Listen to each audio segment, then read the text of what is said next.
तो West Indies के ख़िलाफ़ ओडीआई और टी20 सीरीज़ के लिए पाकिस्तान के स्क्वाड का ऐलान कर दिया गया है। अब ये सीरीज़ जो है ये हमारे लिए बहुत ही ज़्यादा इम्पॉर्टेंट है और मानी रखती है। वाई? बिकॉज इसके बाद हमने यूएई जाना है एशिया कप खेलने के लिए, जहाँ पर इंडिया, श्रीलंका, अफगानिस्तान, बांग्लादेश जैसी टफ जो टीम्स हैं उनके साथ हमारा मैच पड़ना है। तो ध्यान रहे कि अभी रिसेंटली हम बांग्लादेश के खिलाफ जो है वो टी20 सीरीज़ हार कर आ रहे हैं। ऑल्दो काफ़ी सारे जो सीनियर प्लेयर्स हैं, Shaheen Shah, Naseem Shah, Haris Rauf, Babar Rizwan, they're missing, they're not playing, but still Pakistani team should have at least beaten Bangladesh 2-1 if not clean sweep them 3-0। But बहुत ज़्यादा डिसअपॉइंटिंग परफॉर्मेंस वहाँ पे देखी गई, बैटर्स की तरफ से भी, बॉलर्स की तरफ से भी। कुछ जो है वो राइजिंग स्टार्स और ब्राइट हमें फ्यूचर प्रॉस्पेक्ट्स वहाँ पे देखने में नजर आए। The likes of Salman Mirza, जिसने बहुत ही ज़बरदस्त पेस बॉलिंग का मुजाहरा किया, and also Ahmed Daniyal, another Lahore Qalandars product, जिसने बहुत ही अच्छी जो है वो नपी तुली बॉलिंग भी की, विकेट्स भी ली और जो है अपनी लाइनअप्स जो है उसको भी शो किया। अच्छा, अब उनकी जो सरप्राइज ओमिशन है, इस पर मैं भी आप वीडियो में जो है वो आगे जाके बात करता हूँ।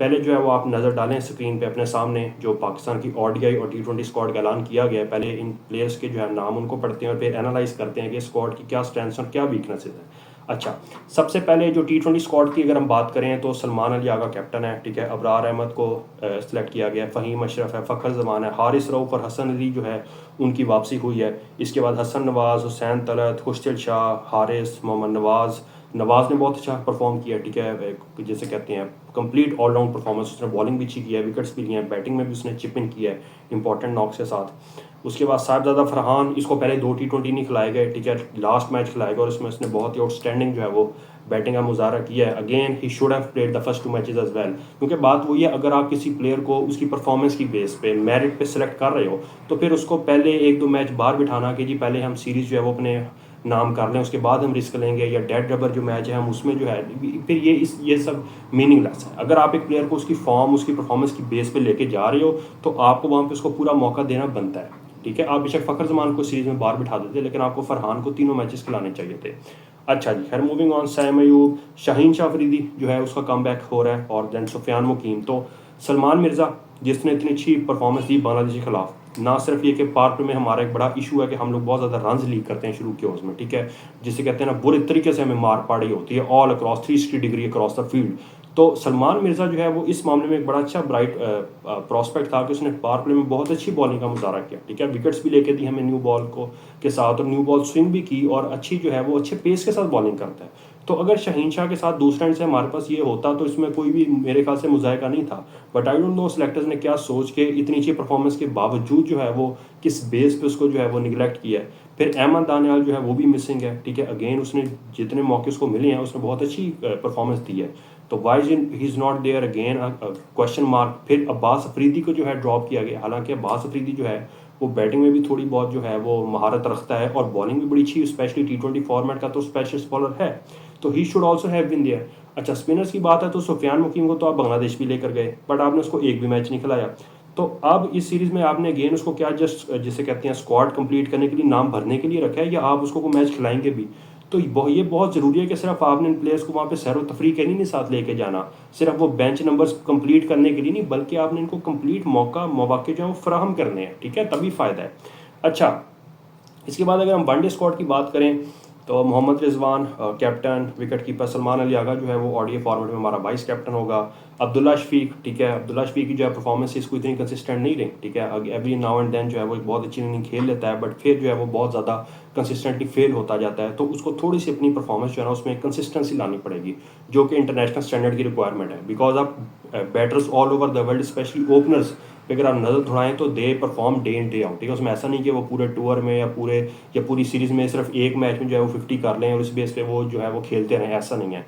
आपको जब भी प्रेशर पड़ता है, जब भी आपकी टीम को ज़रूरत है, आपको जो है वो चिप इन करना पड़ेगा, आपको परफॉर्मेंस देनी पड़ेगी, आपको जिसे कहते हैं प्लेटफॉर्म सेट करना पड़ेगा। और अब जो ओडीआई क्रिकेट है वो आज से 10-20 साल पुरानी वाली ओडीआई क्रिकेट नहीं रही।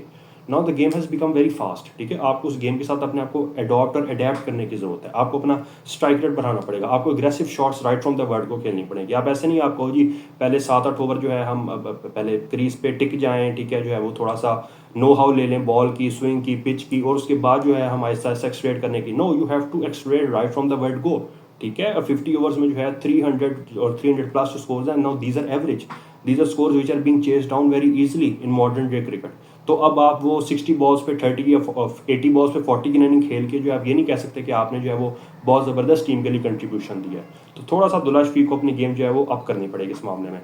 अबरार अहमद, ठीक है, Babar Azam is back in ODI squad, ठीक है, फ़हीम अशरफ जो है वो एक अच्छा allrounder, although Faheem Ashraf team में इन एंड आउट होता रहा है, परफॉर्मेंसेस कभी देता है, कभी फिर लैक लस्टर हो जाता है, फिर बाहर हो जाता है, फिर वापस आ जाता है। बट ये है कि थोड़ा सा फ़हीम अशरफ के अंदर टैलेंट डेफिनेटली बॉल के साथ भी है और बैट के साथ भी है। It's just that he just needs to showcase that talent on a consistent basis.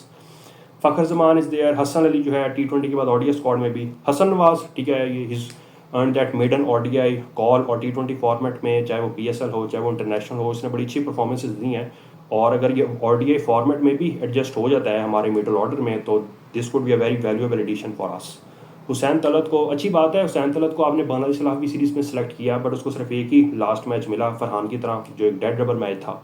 तो Hussain Talat can also be a good promising allrounder for us in the future, because bowling भी अच्छी करता है वो। और आजकल के दौर में इस तरह चेंज ऑफ पेस और pace of the ball, medium pace जो है, इस तरह की टीम में कोई एक आध प्लेयर बॉलर की ज़रूरत है, ठीक है। फिर इसके बाद हुसैन तलत जो है वो बैटिंग में भी अच्छी, अनऑर्थोडॉक्स शॉट्स भी जो है वो भी खेलता है, तो रनिंग बिटवीन द विकेट्स भी इसकी अच्छी है, तो फील्डर भी अच्छा है, तो he is a valuable addition. Mohammad Haris को T20 के बाद वनडे में भी रखा गया, ठीक है, ये हमारा बैकअप विकेट कीपर भी है, as a non wicket keeper fielder भी खेल सकता है, बैटिंग में ओपनर भी है, वन डाउन भी खेल सकता है। अच्छा, मोहम्मद नवाज है, फिर नसीम शाह जो है उसका कम बैक हो रहा है, ठीक है, Saim Ayub is there, Shaheen Shah Farid and Sufiyan Muqeem. तो वनडे स्क्वाड जो है ये तो बैलेंस लग रहा है। थोड़ा सा T20 स्क्वाड में जो है वो 2-3 रिजर्वेशन हैं कि आपने सलमान मिर्ज़ा को, अहमद दानियाल को, अब्बास अफरीदी को क्यों ड्रॉप किया।